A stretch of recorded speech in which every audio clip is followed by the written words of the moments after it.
Men shu o'zimda tana og'riq bo'lgani uchun, bel og'riq, oyoq og'riq,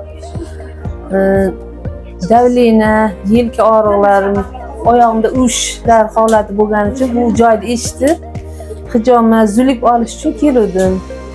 Desam bu hozirgi qizlarimiz bioenergiya massajini taklif qilishdi.